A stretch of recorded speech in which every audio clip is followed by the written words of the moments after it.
Yeah, well, we had an incident where the kid just kept talking about uh,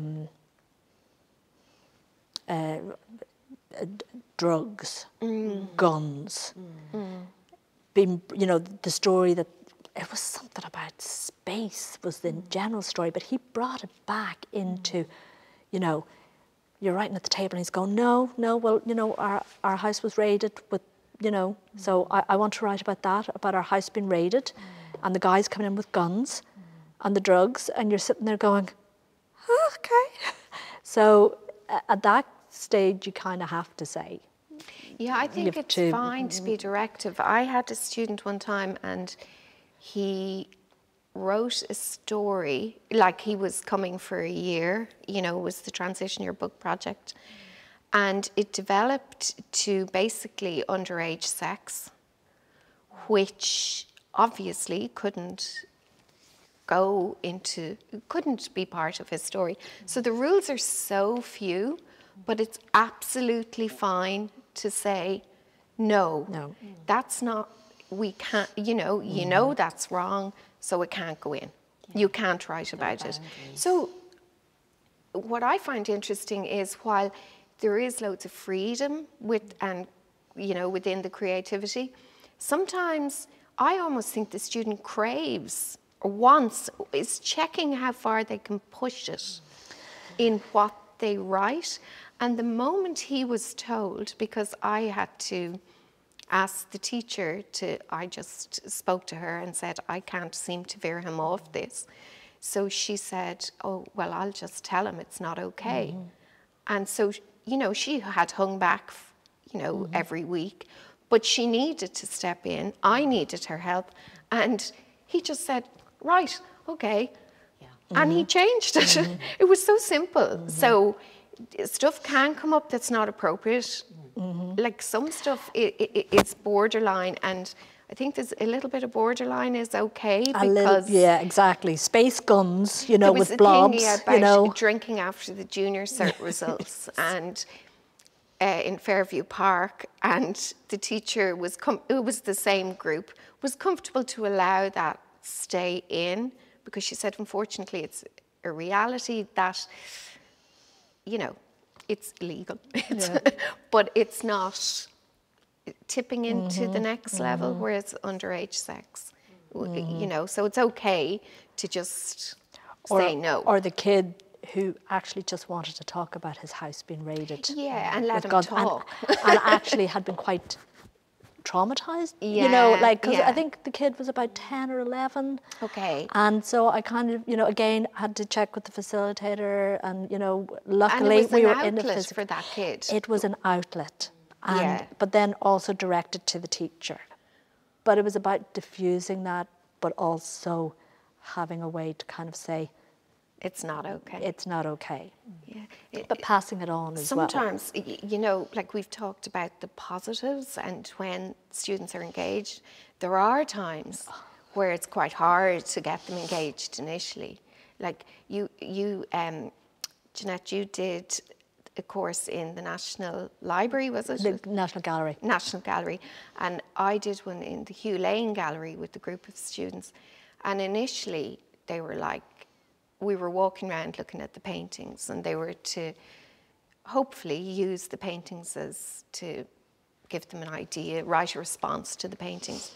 And there was like, you know, a little bit of this stupid, and sitting on, you know, the benches in the gallery and pushing each other off the end. And, you know, there was a little bit of that going on initially. So it just took some time to, maybe without being sort of dictatorial about it, but sort of get a student that you could see was causing a little bit of bother and say, will you come over here and tell me what you think of this painting? And like, you know, they'd be too polite to say no, and would eventually engage. Like, so it doesn't always happen totally smoothly. Oh, yeah. And then we, the Francis Bacon, the reconstruction of the Francis Bacon studio, that created a lot of interest, you know. And then when Perry Ogden came in to talk to us about how it had been recreated, you literally could see eyes light up, and, you know, some of the students who hadn't been interested up until then became interested. You just think, yeah, sometimes it takes time, but it can happen. It'll happen. Not it can, it will, but it can take, you know, there is that teenage thing of this is stupid. Oh, I know, and I love that. I mean, I've only done 1 or 2 of the secondary school workshops, and they are, I love the scenarios. I love when they, you know, they do the kind of like, okay, so somebody's sitting in your seat on the train or something. Because at the beginning they kind of go, oh, I really do not want to be here. And then they kind of go, so, you know, as you say, the role playing, but what would you do? You know, how would you do it? And then it's like, oh, they get real bolshy and they go, wow. Braver. But they get braver. And as you say, it's about just kind of unlocking things sometimes, isn't it? How does that work online, Alison? Because I haven't done... We did find it difficult at first to get them started, like you say, for the process to commence. But we found a really good way of doing it is to show that you're actually interested in them as individuals. So instead of saying, you know, we would like you to do this and this is the way it works, we loosen it up by asking them, like, what are they into? Like, what do they identify with?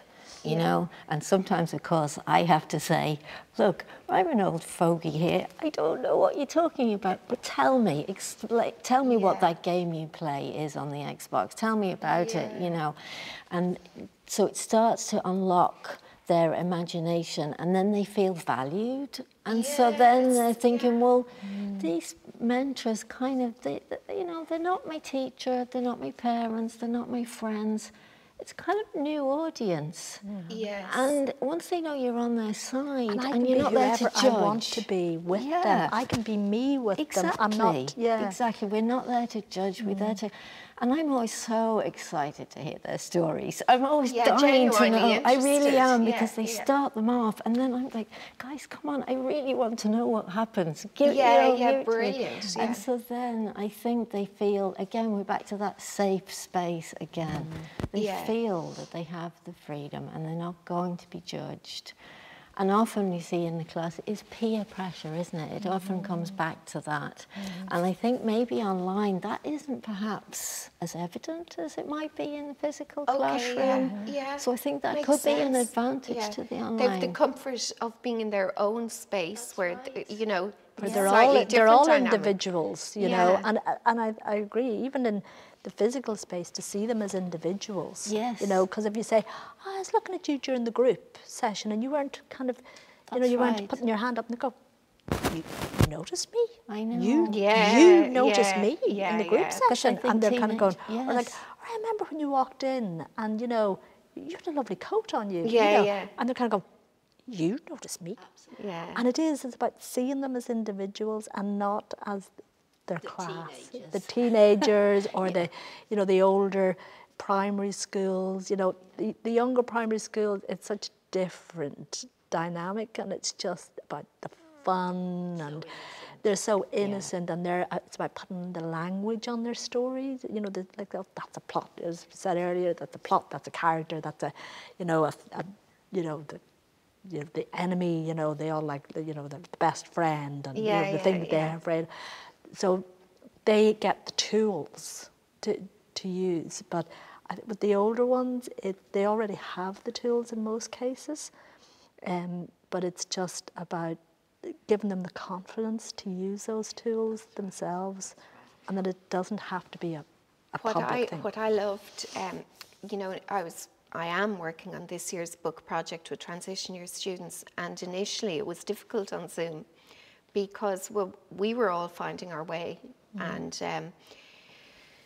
you know, if you like, we were being beamed in. I could just imagine looking at these faces up on a screen of complete strangers into a classroom. The teacher is trying to maintain control, if you want to say it like that, and yet also sort of create a creative atmosphere. And everyone was wearing masks, and it was just like, it was quite difficult initially. And then then students moved out to separate desks. That worked better.